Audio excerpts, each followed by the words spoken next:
नमस्कार मित्रांनो, मी हेमंत. मित्रांनो, सध्या SIR निवडणुकीसाठी चालू आहे. मतदार याद्यांची छाननी ज्याला म्हटलं जातं, ते सगळं चालू आहे.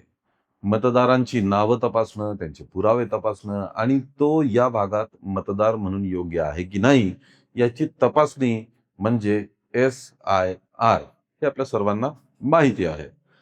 हे SIR जेव्हा चालू आहे, त्या दरम्यान आणखी एक धोका समोर आलेला आहे. तुम्हाला माहितीच आहे मित्रांनो, की फसवणूक ही वेगवेगळ्या प्रकारे केली जाऊ शकते.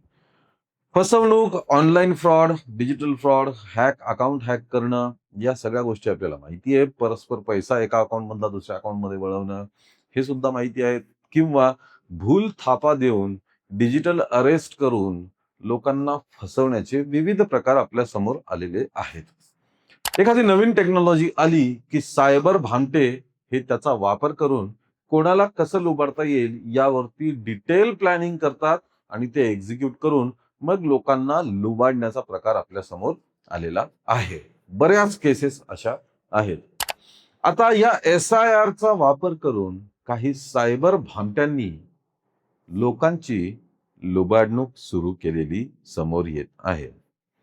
SIR त्याचा वापर पैशाने लुटण्यासाठी कसा केला जाऊ शकतो, तेच आपण या व्हिडिओमधनं बघणार आहोत. त्यामुळे शेवटपर्यंत हा व्हिडिओ नक्की बघा. मित्रांनो, मतदार आणि आता हे SIR यामधला सगळ्यात महत्वाचा दुवा म्हणजे BLO, बूथ लेवल ऑफिसर. हे BLOs आपल्याकडनं एक फॉर्म भरून घेतात. फॉर्म भरून मग ऑनलाईन त्याची पुढची जी प्रक्रिया आहे ती या BLOची जबाबदारी असते. BLO सध्या SIRचं काम जोरात करत आहेत. या BLO शब्दाचा किंवा या BLO व्यक्तीचा वापर करूनच हा सायबर फ्रॉड होत आहे. कसा, तो आपण बघूया. साधारणपणे एखाद्या मतदाराला एक फोन येतो. तो फोन वरती बोलणारा व्यक्ती सांगतो, की मी तुमच्या विभागातील BLO आहे. तुमची SIR ची प्रोसेस पूर्ण करायची आहे. पण तुमचा फॉर्म अपलोड होण्यासाठी आणि ही प्रक्रिया पूर्ण होण्यासाठी काही तांत्रिक अडचणी येत आहेत. त्यासाठी आपल्याला आता एका दुसऱ्या मार्गाने जावं लागेल. त्यामुळे तुमच्या मोबाईलवरती एक OTP येईल. तो OTP तुम्ही मला सांगा, मग तुमचा फॉर्म अपलोड होऊन तुमची SIR ची प्रक्रिया पूर्ण होईल. जर या पद्धतीने आत्ताच ही प्रक्रिया पूर्ण केली नाही, तर तुमचं नाव SIR मध्ये वगळलं जाऊ शकतं. तुमचं नाव मतदार यादीतून सुद्धा काढलं जाऊ शकतं. त्याच्यामुळे ही प्रक्रिया पूर्ण करावीच लागेल. अर्थात लोकांसाठी SIR महत्त्वपूर्ण आहे. मतदानाचा अधिकार हा तर खूपच महत्त्वाचा आहे. त्यामुळे लोक आता ही प्रक्रिया चालूच आहे, हा BLOच असेल असं समजून आपल्या मोबाईलवर आलेला OTP त्या व्यक्तीला सांगतात. जसा तो OTP ओपन केला, तेव्हा तुमच्या मोबाईलमध्ये काहीतरी घडतं आणि तुमच्या मोबाईलचं कंट्रोल वगैरे या भामट्यांकडे चाललं जातं. तो OTP नसतो, तर त्या OTPच्या त्या मेसेजमध्ये एक कुठलीतरी फाईल असते. आता यामध्ये वेगवेगळ्या प्रकारच्या फाईल आहेत. APK फाईल वगैरे तुम्ही ऐकलंच असेल.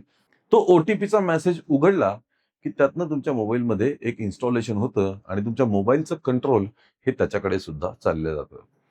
हे सगळं झाल्यानंतर मग हे सायबर भामटे मोठ्या शिताफीने तुमच्या मोबाईलमधनं तिकडनं कंट्रोल करून पैसे UPI, नेट बँकिंग ॲप किंवा कुठल्याही मार्गाने, डिजिटल मार्गाने त्यांची लुबाडणूक करत आहेत. ही शक्यता आता निर्माण झालेली आहे. मित्रांनो, इलेक्शन कमिशन ऑफ इंडिया, भारतीय निवडणूक आयोग किंवा बूथ लेवल ऑफिसर BLO हे कधीच फोनवरती कुठल्याही प्रकारचा OTP मागत नाहीत. ECI म्हणजे इलेक्शन कमिशन ऑफ इंडिया कुठल्याही प्रकारचा OTP तुम्हाला पाठवत नाही. त्याच्यामुळे ही जी प्रक्रिया आहे, जी आता आपण चर्चा केली, ती प्रक्रिया घडूनच येत नाही. त्यामुळे कोणीही अशा प्रकारचा तुम्हाला फोन केला, कोणीही तुम्हाला OTP सांगा, तुमचा फॉर्म असं-असं झालेला आहे, त्यावर विश्वास ठेवू नका. BLO प्रत्यक्षात तुम्हाला भेटून ही सगळी प्रक्रिया पूर्ण करत असतात. OTPची वगैरे प्रक्रियाच यामध्ये इन्व्हॉल्व नाहीये. त्यामुळे लक्षात ठेवा, SIR अतिशय महत्वाचा आहे. मतदान सर्वात जास्त महत्वाचं आहे.